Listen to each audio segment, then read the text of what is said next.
नमस्कार दोस्तों, आज के इस वीडियो में हम बात करने वाले हैं बैग्स का बिज़नेस आप कैसे शुरू कर सकते हैं। तरह तरह के bag, hand bag, sports bag, school bag, travel bag, ladies purse, जितने भी तरह के बैग्स हैं उसका बिज़नेस आप कैसे स्टार्ट कर सकते हैं।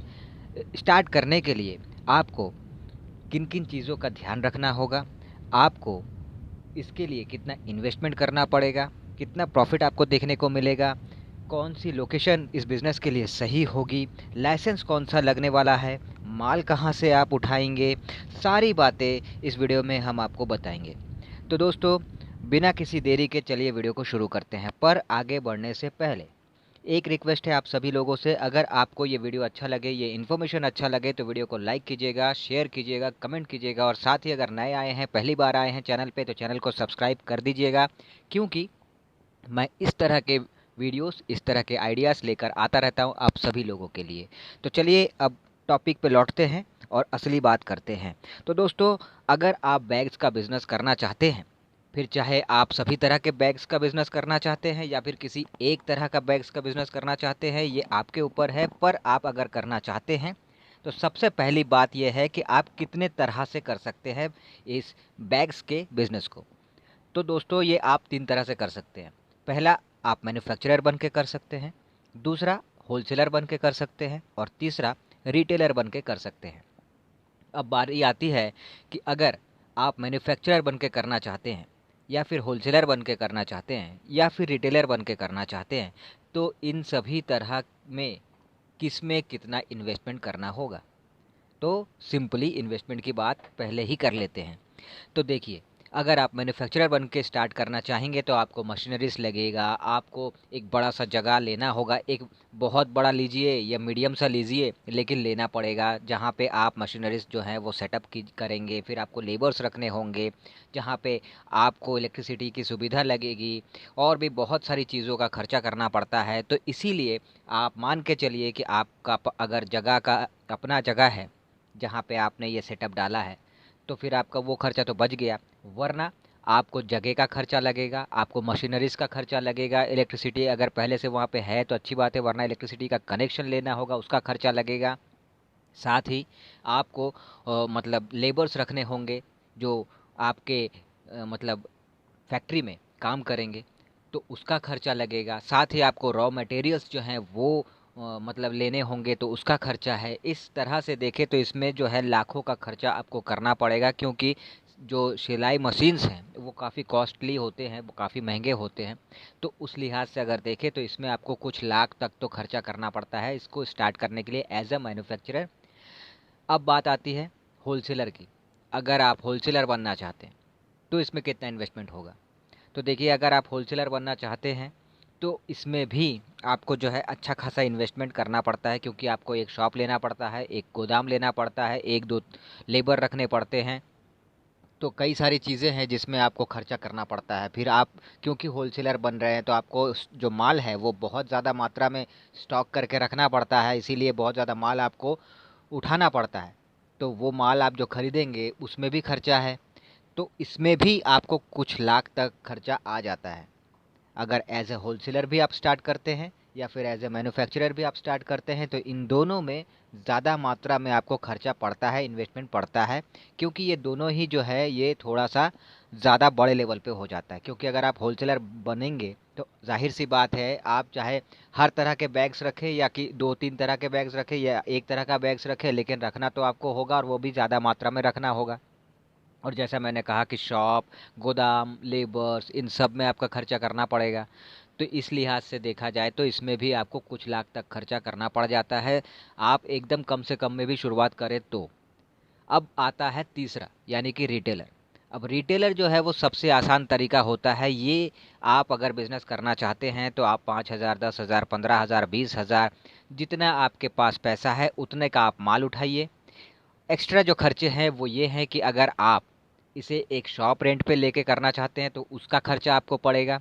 साथ ही इसमें आपको लेबर की ज़रूरत तो नहीं पड़ेगी, आप अकेले ही शुरुआत कर सकते हैं, लेकिन शॉप आपको लगेगा। और जैसे मैंने कहा कि आप अपने बजट के हिसाब से माल आप उठा सकते हैं, लेकिन इसमें आपका खर्चा उस लेवल पे नहीं होता है, क्योंकि इसमें एक फ़ायदा ये है, अगर आप मान लीजिए आपके पास इतना बजट नहीं है कि आप शॉप रेंट पे लेके स्टार्ट करना चाहते हैं या कर सकते हैं, तो आप दूसरा तरीका भी इस्तेमाल कर सकते हैं। जैसे कि आप हर जगह देखते होंगे, कई जगह पे बैग्स जो बिकते हैं, कई लोगों को मैंने देखा है फुटपाथ पे एक जगह पे मेन मेन मार्केट लोकेशंस के हिसाब से उन्होंने जो सिलेक्ट किया होता है उस जगह पे वो लोग ज़मीन पे ही बिछा कर सब अपना कैटेगरी वाइज रखते हैं और वहाँ से सेल करते हैं। कई लोग हैं जो थोड़ा सा अपग्रेड करते हैं खुद को, वो टेबल या फिर ठेले पे इस तरह के चीज़ों का इस्तेमाल करते हैं माल बेचने के लिए, उसमें माल रखते हैं और फिर वहाँ से बेचते हैं। और जिनका बजट थोड़ा सा अच्छा है वो तो ऑब्वियस सी बात है कि अच्छा लोकेशन देख के और वो एक अच्छा सा शॉप किराए पे लेता है और वहाँ से शुरू करता है। लेकिन हर किसी का इतना बजट नहीं हो पाता है, तो जो जैसा शुरू करना चाहे एज अ रिटेलर वो कर सकता है। इसमें कोई जो है वो बंधन नहीं है कि आपको ऐसा ही करना होगा वैसा नहीं करना होगा, ऐसा कुछ नहीं है। आप अपने बजट के हिसाब से, जितना आपके पास बजट है, जितना इन्वेस्टमेंट है, उसके हिसाब से आप एक स्टार्ट कर सकते हैं। ये हो गई बात इन्वेस्टमेंट की। अगर बात करते हैं कि इस बिज़नेस को स्टार्ट करने के लिए सही लोकेशन कौन-सा होता है, तो देखिए लोकेशन जो है वो आपके शहर में ऐसा होना चाहिए, ऐसा प्राइम लोकेशन होना चाहिए जहाँ पे भीड़-भाड़ रहता हो, लोगों का आना-जाना रहता हो। स्पेशली अगर एग्ज़ाम्पल दे के समझाऊँ तो मेन मार्केट वगैरह जो होते हैं, वहाँ पे अगर आप इस बिज़नेस को स्टार्ट करते हैं, फिर चाहे आप शॉप पे करते हैं, शॉप रेंट पे लेके स्टार्ट करते हैं, या फिर जैसे मैंने कहा कि आप ज़मीन पे ही माल बिछा के स्टार्ट करते हैं, या फिर आप टेबल ठेले पे माल रख के बेचते हैं, कैसे भी स्टार्ट करें एज अ रिटेलर। लेकिन अगर लोकेशन की बात करें तो रिटेलर के तौर पे, होलसेलर के तौर पे, इन दोनों के तौर पे अगर देखें तो लोकेशन भीड़-भाड़ वाला होना चाहिए, लोगों का आना-जाना होता रहता है ऐसा वाला एरिया होना चाहिए। मेन मार्केट, इस तरह के जो लोकेशंस हैं ये ज़्यादा सूटेबल होते हैं, क्योंकि लोग ज़्यादा से ज़्यादा वहाँ आना-जाना कर रहे हैं तो उनकी नज़र आपके शॉप पे पड़ेगी। तो उनको उनके रिक्वायरमेंट के हिसाब से वो अपने आप ही आपके शॉप तक पहुँच जाएँगे। उन्हें पता रहेगा जब उनको ज़रूरत पड़ेगी वो आपके शॉप पे जाएँगे।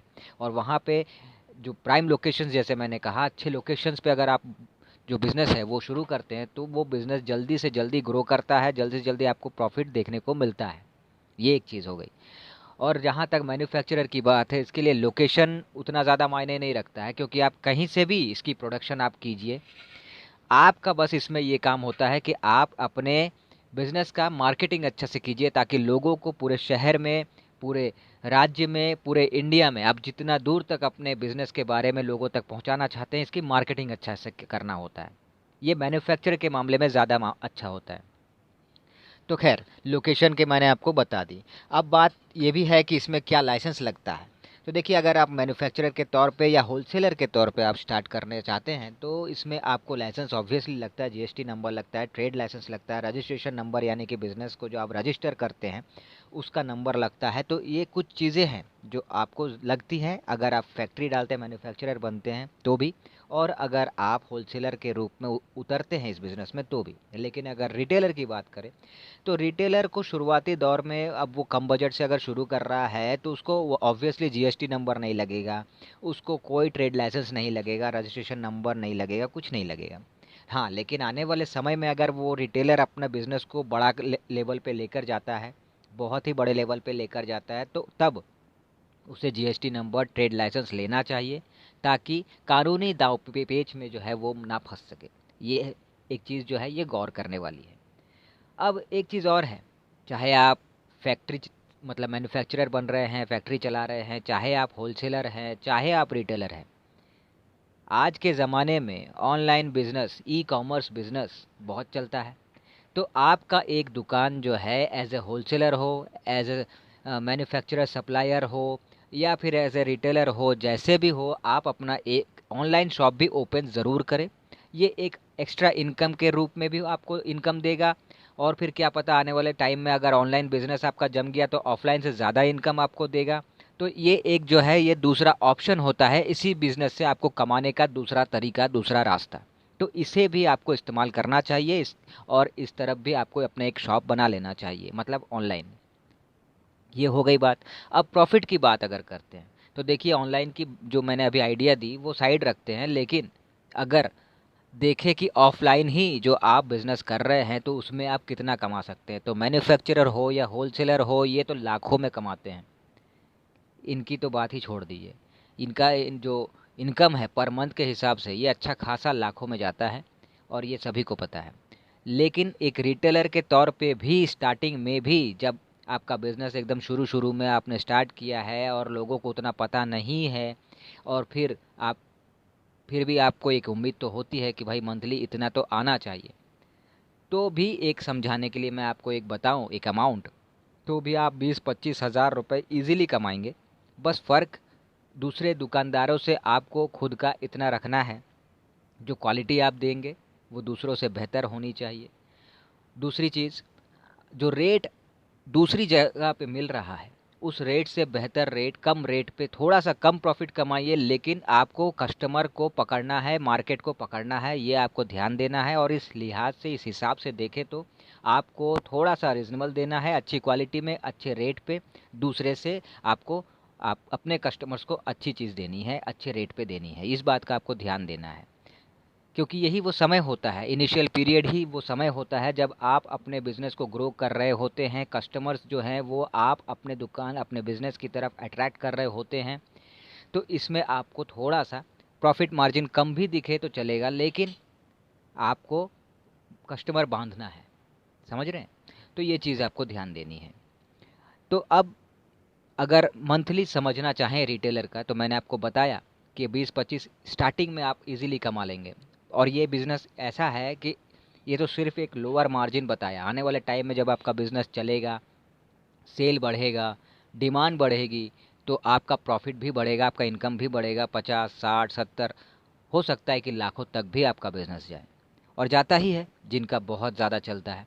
लेकिन जिनका उस लेवल पे नहीं जाता तो भी वो 50-60 हज़ार तो इजीली कमाते ही हैं, और ये मैं देख रहा हूँ, अपने शहर में देख रहा हूँ, और तभी मैं आपको भी बता रहा हूँ। तो दोस्तों, ये जो है बैग का बिज़नेस आप इजीली शुरू कर सकते हैं। बात रहा कि माल कहाँ से कौन उठाएगा, तो देखिए सिंपल सा एक कॉमन सेंस है कि अगर आप मैन्युफैक्चरर हैं तो आप तो कच्चा माल ला के खुद ही बना रहे हैं, तो आपको माल उठाने का ज़रूरत कहाँ है।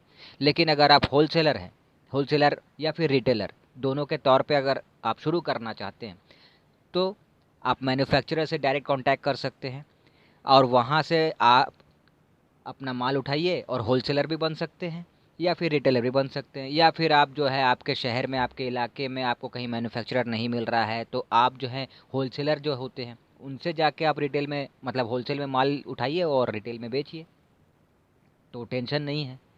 तो दोस्तों, ये जो है बैग का बिज़नेस जो है ये काफ़ी फ़ायदेमंद है, प्रॉफिटेबल बिज़नेस है। और अगर आप इस बिज़नेस में उतरते हैं तो मैं गारंटी के साथ कहता हूँ आपको कि ऑनलाइन और ऑफलाइन दोनों ही आप अच्छा खासा प्रॉफिट कमाएंगे। और यकीन मानिए, आप जब ये कमाने शुरू करेंगे ना, तो आपको खुद को ये पता चलेगा कि जी हाँ, बिल्कुल अच्छा इन्फॉर्मेशन, सही इन्फॉर्मेशन मिला था।